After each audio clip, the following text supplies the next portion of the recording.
این خند پیوند میگویند.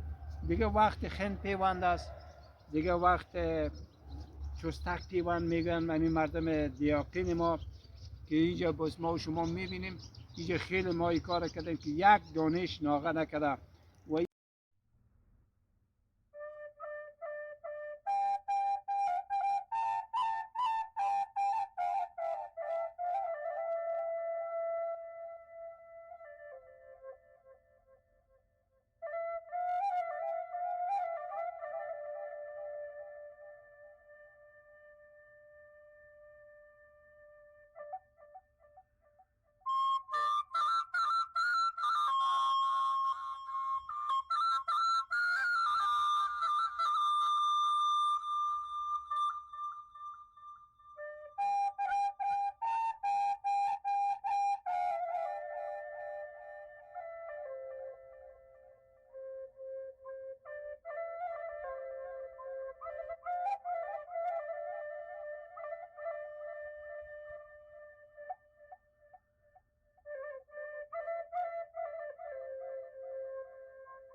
افغانستان منظرې یوټیوب چینل قدرمنو لیدونکو هیله ده چې روغ جوړ او د صحت په جامو کې به غښتلي اوسئ.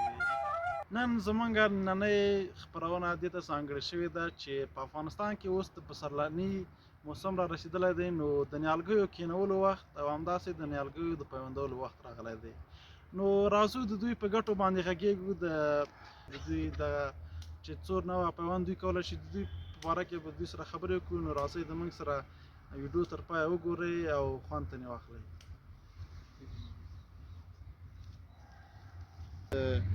ښاغلي مدیر صاحب سره چې دلته دا پیوندونو کینولو په حال کې دی، نو راځو چې دا څو رنګه پیوندونه کینولی شي او ګټې باره کې هم راسره لږ وغږېږي. نو راځو د سره پیوندو په هکله معلومات رسوي.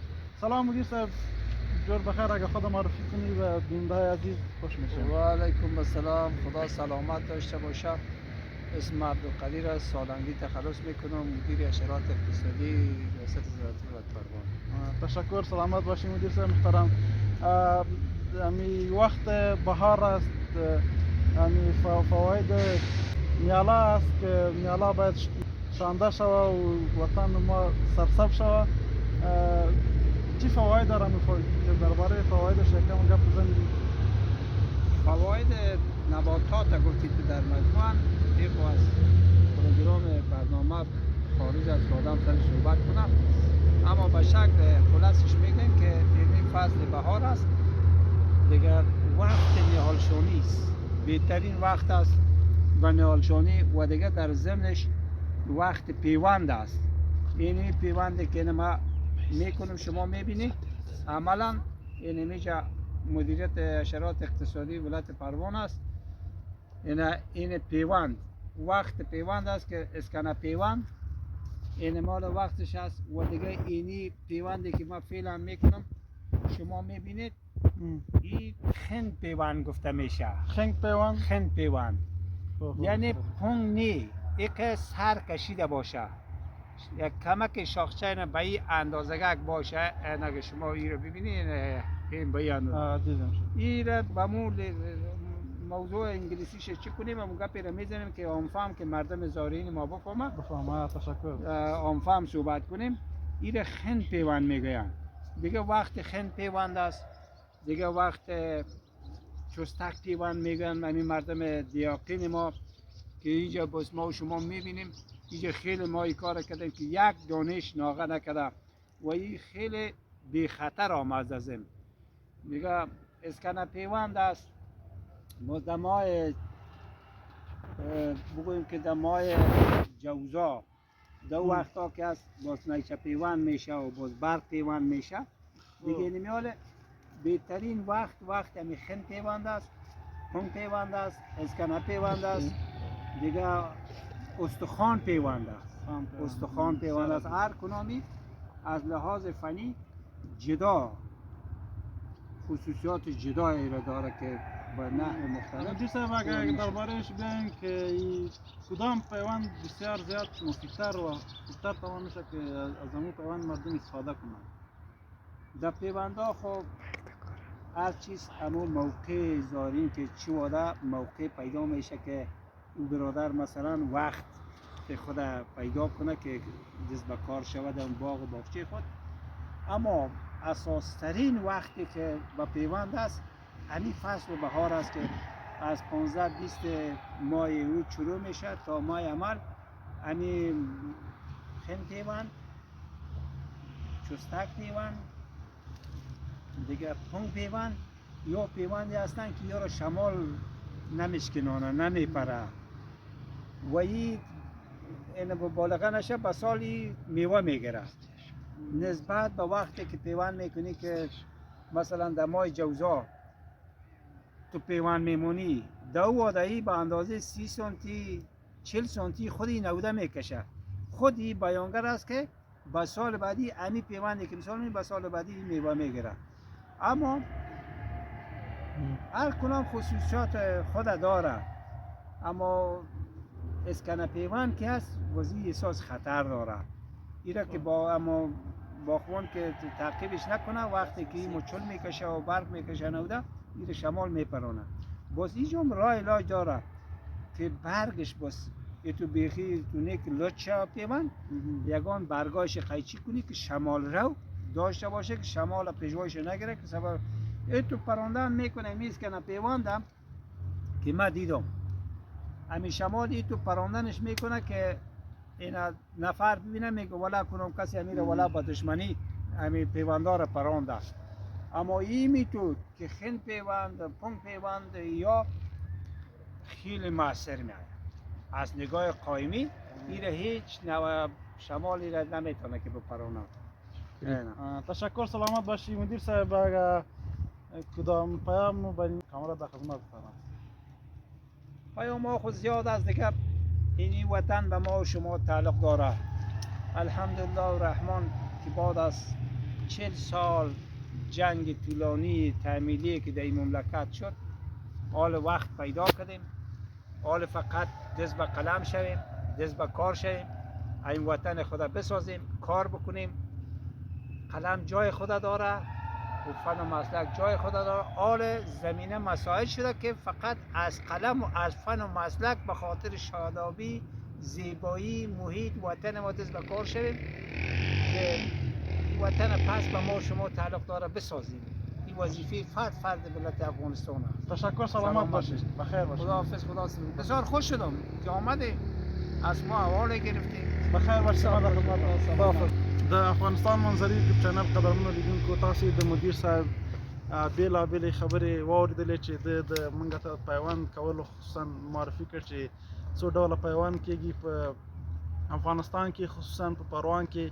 نو ده موږ ته هر اړخیز معلومات راکړل. د څخه یوه نړۍ مننه راغلې یاست د ښاغلي انجینر صاحب سره به اوس وغږېږو او د ده څخه به دا د خپله په مسله کې خبرې واورو چې اوس واقعا چې پسرلی دی نو زما پیغام ټولو ته همدغه دی چې هر فرد او هر یو د افغانستان غړی باید په اوس وخت کې یو نیالګی کېنوي تر څو زموږ وطن زرغون او ښایسته شي. نو راځئ د ده سره به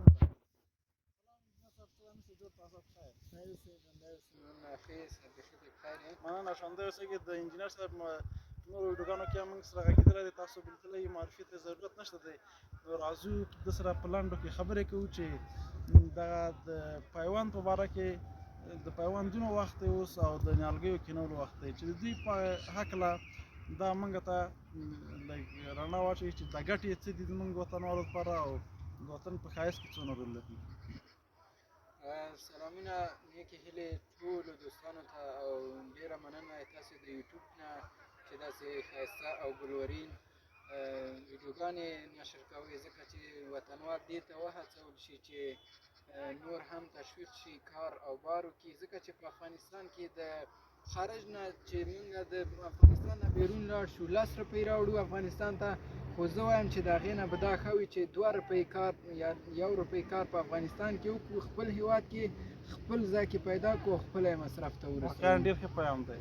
نو په افغانستان کې لله الحمد اوس که موږ ووایو چې په مجموع کې ټولو ته د کار زمینه هم مساعدېږي او کار به هم زیاتېږي او امن و امنیت هم راغلی دی، سوکالي ده، هر څوک کولی شي خپل وطن کې خپل ځای کې په پسرلیني موسم کې یو یا 2 نیالګي کېنوي چې هغه په هر انسان باندې حق دی د خپل د ځای د خپل د وطن. نو په دې وخت کې واقعا چې موسم ورته ډېر ښه برابر دی، نو پیوند څو رقمه دي چې خپل وخت او شرایط ځان ته لري، هغه پیوند چې اوس تاسې کله مراکز شاید مدیر صاحب سره یا چا سره مرکه پرې وکړله، هغه پیوندونه اوس مهال ډېر ښه رول لري او پسرلي ته ځان آماده کوي. هغه ونې چې بګر وي موږ او تاسې ترې استفاده نشو کولی، جنګلي وي یا داسې ونه وي چې هغې نه ښه حاصل لاسته نه راوړل کېږي، نو هغه پیوند کوو، اصلاح کوو یې تر دې چې ښه تولید راشي د هغې څخه او خپل وطنوالو ته کفایت وکړي چې د دې ته موږ اړ نه شو چې د پاکستان او یا د ایران او یا د بل کشور نه موږ محصولات زراعتي وارد د افغانستان کړو او د هغې څخه استفاده وکړو، ځکه پیوند یو ښه رول لري په زراعت کې. ډېره مننه ژوندی اوسې، واقعا چې ډېر ښه معلومات یې راکړل. که راشو یوې بله پوښتنې ته هم چې دا پیوند کول یعنې دا ونه یوه ونه په بلې ونې باندې تبدیلېږي زما په نظر، نو دا د وطن په اقتصاد کې څومره رول لري؟ واقعا یوه ونه کله چې کټ کېږي یا پرې کېږي ریدرسان ورته ویل کېږي، یعنې هغه پای مادري کېږي، ځکه چې د یو بل نیالګي نه یو پیوند هغې ته اخیستل کېږي، هغه سان چې دی مقاومت یا قوي لري خو شاید ښه حاصل ورنه کړي، نو دغه کوم پیوند چې موږ کېږدو هغه ډېر ښه محصول هم ورکوي او د تطابقت د هغه ځای او دغه ځمکې سره لري، نو د افغانستان په اقتصاد باندې پراخه او ډېر رول لوبوي. ډېره مننه. که وطنوالو ته یو لنډ غوندې پیغام ورکړې چې د نیالګیو کېنولو وخت دی، نو هر څوک مسؤل وي چې یو نیالګی کېنوي، څه پیغام ولري تاسو؟ پیغام وطنوالو ته دا دی چې تاسو خپله ځایونو کې یو نیالګی کېنوئ، د فی نفر په سر چې په کورنۍ کې هر څومره نفر تاسې اوسېږئ د هر نفر په سر یو نیالګی کېنوئ، که ډېر نشي کېنولی لااقل یو نیالګی باید تاسو کېنوئ، دا د وطن حق دی په تاسو باندې. که چیرې تاسې په یعنې وایئ چې زموږ وسه ورته نه رسېږي، نو تاسې خپله ولایتونو کې ریاستونو ته د ریاست د زراعت ته مربوطې ریاستونو ته ولاړ شي، د هغې څخه په نیمه بیه باندې یعنې په ارزانه بیه باندې هغه راونیسئ او کېنوئ، ځکه چې دا په ټولو وطنوالو باندې دا یو حق دی د وطن. ډېره مننه ژوندی اوسئ، کور ودان چې وخت مو راکړ. مننه، د تاسو نه هم هیله کوم چې راغلی او موږ هم په دې مرکه کې ځان سره مننه ژوندی اوسئ. افغانستان منظرې یوټیوب چینل قدرمنو لیدونکو، هیله ده چې تاسې به دغه ویډیو خوښه شوي او یو څه ګټوره تمامه شوې، نو زما پیغام هم ټولو وطنوالو ته یو ځل بیا همدغه دی چې هر څوک باید یو نیالګی په دې پسرلي موسم کې کېنوي، یو نیالګی د خپل ځان لپاره چې کېښودل مو یو نیالګی زما لپاره هم کېنوي. ډېره مننه.